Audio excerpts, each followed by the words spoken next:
Hi guys, my name is Broseph and this is a game review. I close my eyes, I count to 10. Hi guys and welcome to another game review on my channel Captain Broseph, and today we will be discussing whether FIFA Street is still worth playing in 2025. The game was released over 20 years ago. And if you're over 25 years old, you surely have played this absolute banger of a game. It was absolutely amazing, with icons like Ronaldinho, Rooney, Dida back then, Rivaldo, Crespo.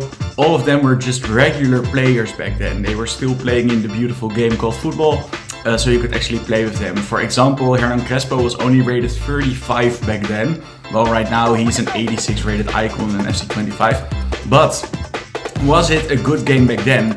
Yes, it surely was, because it was easy to play. It was like an arcade game. Passes would almost always go to your teammates, unless there would be an opponent intercepting the ball. But it was just way easier. Shooting was almost always on target. Passes would end up at your teammates. Tricks didn't require you to do really difficult tricks with the right joystick. You could just press triangle and you would do a trick. It was absolutely amazing. As you can see in the background, it's just way cool. And also you had the super shot. So if you did enough tricks, enough lob passes, enough shots on goal, then you would get the super shot, which would 90% of the time go in slow motion.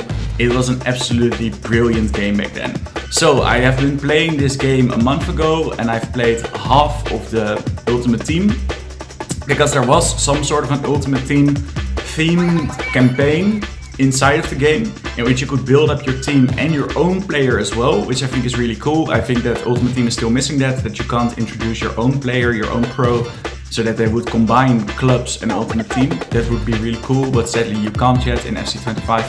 But back in FIFA Street you could have your own player and Ultimate Team at the same time, so that's really nice.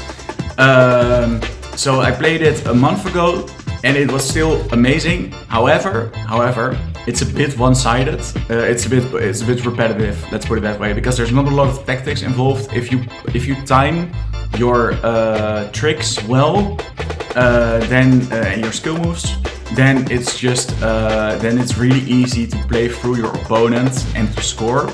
And the opponent's AI level is not high enough. Well, really later on in the game it is. But through the first half of the game, which I played, the AI is just too easy. So you win every game 5-0. It's just way too easy. And it's repetitive, because there's not a lot of tactics involved. It's a really small field and everything, I mean, like I said, almost everything works. So there's not a lot of tactics required to make it work, because it's easy. So it does make it a bit repetitive. The graphics look absolutely awful. They look way better in your memory, and I think that applies to the game as a whole. I think that it was way better in your memory than if you would play it right now.